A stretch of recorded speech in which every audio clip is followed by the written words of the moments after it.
Hello, and welcome to Old Toy, New Joy, the show where I share with you my previously enjoyed toys I purchased from online sources, thrift stores, and collector shows that once belonged to someone else.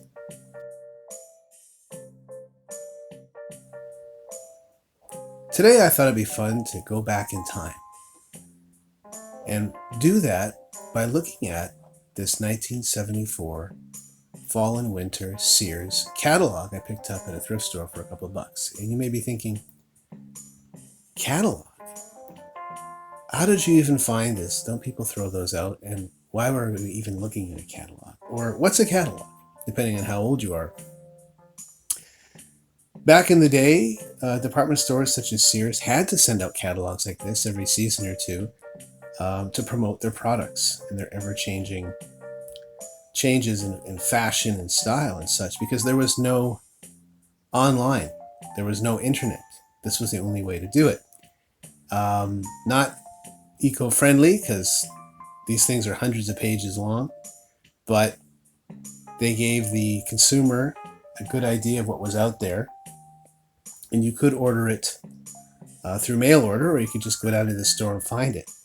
Unfortunately, this catalog does not have any toys in it, because Sears put out their Christmas wish book every year, closer to Christmas, which focused on those items and promotions they really wanted to push during the holiday season. But I am aware of what was in the 1974 Christmas wish book, and I can tell you what was featured were toys such as Fisher-Price, Matchbox, Tonka, Steve Austin, the $6 Million Man, Big Jim, Mego 8-inch action figures, and Johnny West. So anyways, we're going to look at this catalog, and it's going to give us a really good idea of what people were wearing, what the current trends in fashion were. Also, kind of a look at how things have changed as far as furniture and electronics, and just functionally the sorts of things that people were using back in the 1970s that they don't use now, or that have drastically changed now. So let's get started. So we'll start with fashion. This is what teenage girls were wearing in 1974. Really Brady Bunch looking to me. I see Jan Brady somewhere in this. Marsha, Marsha, Marsha. And this is what teenage boys were wearing, apparently. Patterned dress shirts tucked into slacks with a belt pretty high up on the waist. I don't see that coming back anytime soon, although I do see teenage boys growing out their hair. The long hair is coming back again, and the messier the better. And here are some of the styles that women were wearing in 1974. And it makes me think of the Mary Tyler Moore Show. I don't know what it is. And I know that show was highly influential on women as far as fashion trends. And here's what men were wearing back in 1974. That's totally a Ron Burgundy suit jacket right there. And I guess this is what you and your buddies would be wearing when you went duck hunting together. I'm not exactly sure what's going on here.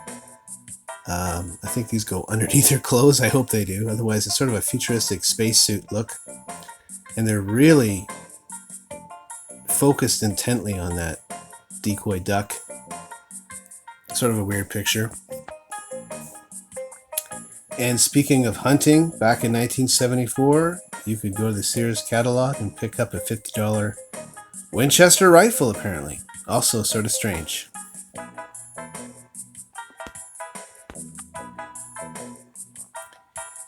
And this is one of my favorite pages, the Adidas page. Adidas sneakers and tracksuits back in the 1970s were functional athletic wear, but today this same vintage look is definitely a fashion statement, and people pay big bucks to have this look.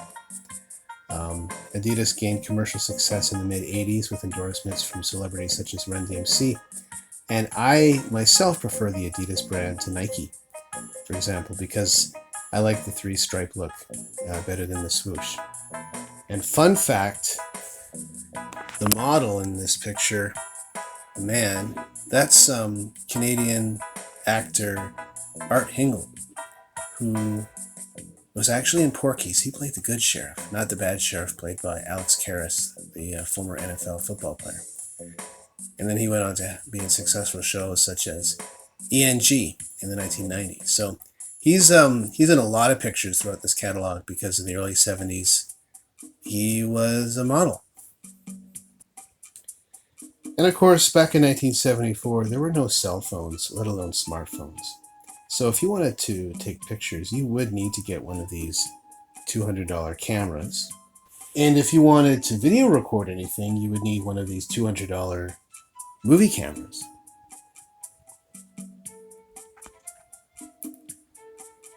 Home computers were also not a common thing just yet, so you would be typing all of your important documents on a $200 electric typewriter like this. There, of course, were no flat-screen TVs in 1974, so your television would be a 20-inch box like this, and it would cost $400 to $500. You also had to get up and walk over to the TV and change the channel manually because there were no remote controls. And it was usually a big, clunky dial-like knob you would have to use, and you usually only got 4 or 5 channels. Not complaining, but this was my reality growing up too. And believe it or not, I still have older relatives today which still have their television sets from the early 1970s that are framed in decorative wood like this. And these big wooden units cost $800 back in 1974.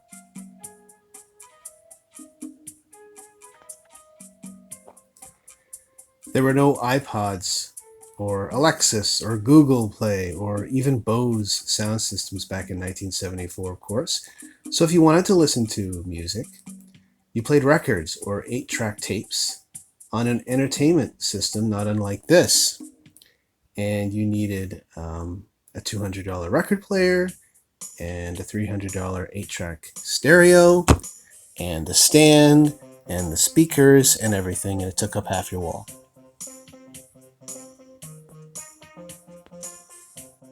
And this was your typical 1970s living room set with bold sofa patterns and a rocking chair, a lounge chair, and shag carpet and fancy wood end tables and coffee tables. These recliners kind of remind me of Archie Bunker's chair in All in the Family. And I do come across coffee tables and end tables just like this all the time for like $20 in thrift stores. People have been holding on to them and using them for decades, and they still look great. Very well made furniture back then, I think. Boy, I wish I could get a brand new pair of Adidas sneakers for $9.99. That's crazy. Anyways, thank you so much for joining me today and allowing me to share and go back in time with my 1974 Sears catalog. If you liked the video, please like the video, and we will keep them coming. In the meantime, I encourage you to check out other episodes of Old Toy New Joy. You might find something that interests you or brings back fond memories, such as wrestling figures, Hot Wheels, Transformers, comics, He-Man, Ninja Turtles, Big Jim, Superpowers, old hockey cards and baseball cards, and much, much more. Until next time, this is your Toy Whisperer signing off on Old Toy New Joy.